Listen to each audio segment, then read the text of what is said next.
if you're like me and you're interested in dramatic transfers, like for example when Tadpole was not kicked, but he was left alone on his roster back in the day in RLCS when it still had league play, which meant that because there was no two-thirds of the roster remaining, he had to give away his RCS spot and had to qualify for RS, even though he was just at the World Championship, right?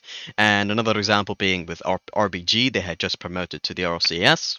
And Rapid and Seabass had kicked Aeon from their roster. So, you qualify for RLCS for the first time. Well, too bad you don't get to play, right? Those kind of very dramatic situations. Well, there's another situation like that you might be interested in that just happened recently, which takes place in the Middle Eastern region. And if you haven't really looked into the Middle East this RLCS season, I'll kind of explain the roster a little bit. So basically, Qadsiah is a roster that only has one Middle Eastern player, that being DrKnown, alongside Europeans Tox and Toxiic. And this team failed to qualify for any of the majors this year, right? So clearly, thus far, they failed, and they're trying to make that World Championship via the Last Chance Qualifier, just the one event to qualify for the World Championship. And it turns out that for the LCQ, you can make as many roster changes as you want. So this has sparked a bit of late transfer drama in the season, and in particular the most dramatic situation so far, at least shared to the public, is this Qadsiah situation, where basically,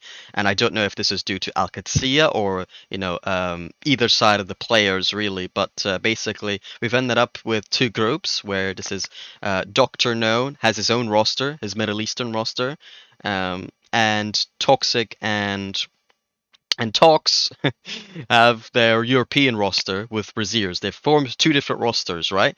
And I don't know if this is because DrKnown got kicked or whether DrKnown said, hey, Qadsiah, I want to play with the full Middle Eastern roster.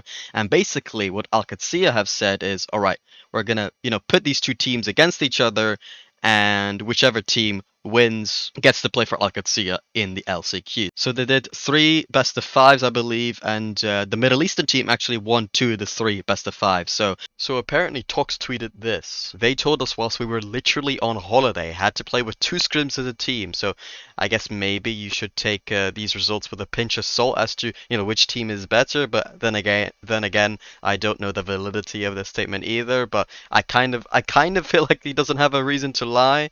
So it does seem like some questionable decisions have been made. At least that's how it appears by Qadsiah. Now, Toxic, and Rezears are left alone without an org, right? But there was still a little bit of time, so they did go looking for an org, but they were unable to find one. And I believe it was Tox who tweeted out, basically blaming Qadsiah for them not being able to find an org in time. So kind of speaks to the problem that I have with this format. Which is, I don't think you should be able to make more than one transfer.